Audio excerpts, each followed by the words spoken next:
Hi everyone, welcome to Val's Tales. I'm Val Portelli, writer of these stories. I'm Val's sister, Wendy Walker, and I'm the narrator.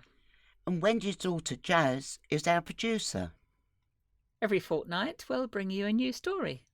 Sometimes funny, sometimes sad, always thought-provoking.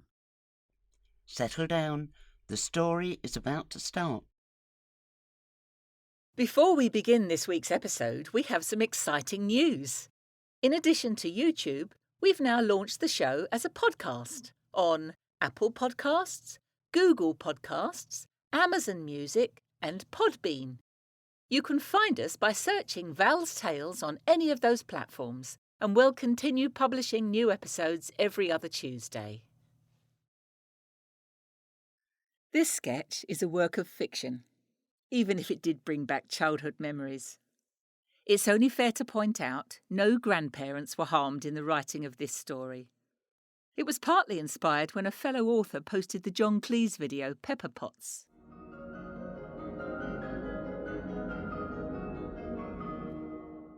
George and Mary. Setting. An elderly man is sitting in an armchair, watching a small television. To his right is another empty armchair. An elderly woman shuffles in, carrying 2 steaming mugs of cocoa. George, move your newspaper. I need to put these down before they burn me fingers. There's plenty of room at the side. Here, give 'em to me. Not without a coaster. You'll take all the varnish off. Do you know how long I spent polishing it? I remember the coasters. I thought they was American, not Polish. Didn't Mike Stoller write their famous one? What on earth are you talking about? I'm not having those fancy German cakes in this house. You'll have biscuits and like it. What's the difference between a cake and a biscuit? How would you know? If I didn't cook, you'd starve. When they get stale, one goes soft and one goes hard. None of your smutty talk. We're too old for all that. Drink your cocoa and pass me the remote. But the footy's just starting. Huh, sex and football. That's all you think about. Now shut up and let me listen to the film. It's one of my favourites. What do you want to watch it again for if you've already seen it?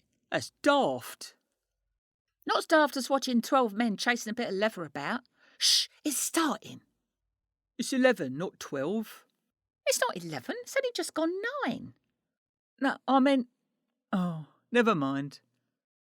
Isn't that what's her name? Gloria something? I used to like her. No, I know what you mean. It's on the tip of my tongue. She was in that film with that good-looking bloke. He was a bit of all right. You used to say I looked like him when I was younger. Huh, in your dreams. Anyway, he's dead now. Nah, he can't be. He was in that documentary the other night. They were doing his life story. You silly old fool, that wasn't him. That was the other one. No, not the one who was married to the blonde girl. He was in that film with, oh, you know, that actress you used to like, Mary something. I'm Mary, you daft bugger. Do you mean Susan? Susan Harding, Henderson? I know it begins with an H. You mean Sarah Godfrey. Yeah, I used to like her. Wasn't she a brunette, though? That's the one, Sheila Gordon. I knew it'd come back to me. She ran off with an Italian prince, didn't she? Who? Shirley? No, it was a French count. Became Madame something. Did she run a brothel in Streatham? Trust you to know that. Wouldn't surprise me if you hadn't popped in there now and then. You always were, Randy. You never objected to a bit of slap and tickle, if I remember correctly. I'll tickle you in a minute. Now hush, I'm trying to watch the film. It's been a while, though. Fancy an early night? It's only been on 10 minutes. Oh, this is the good bit. He goes to the wrong place when they're supposed to meet, and she thinks he doesn't love her anymore. Oh, pass me the tissues. How can you get all weepy when you already know they get back together again?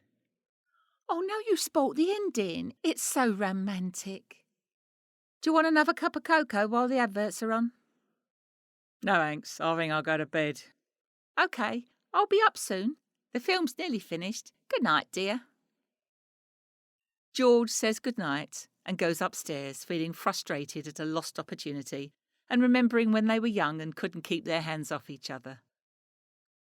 The film finishes. Mary wipes her eyes at the happy ending, washes the mugs, then decides to put on her best Winsey nightie.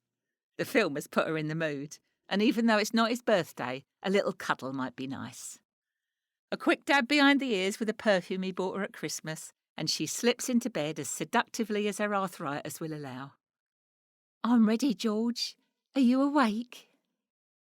A loud snore is her only answer as George turns over, hogging the duvet and muttering, Get your eyes tested, Rev. Typical male. Well, that's the only scoring he's going to do tonight. Men.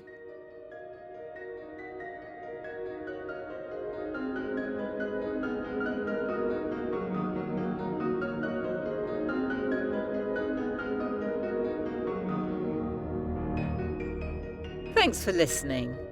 If you're enjoying these stories, please subscribe on Apple Podcasts, Google Podcasts, Amazon Music, Podbean, or our YouTube channel. You can also follow Val's Tales on social media. Details coming up.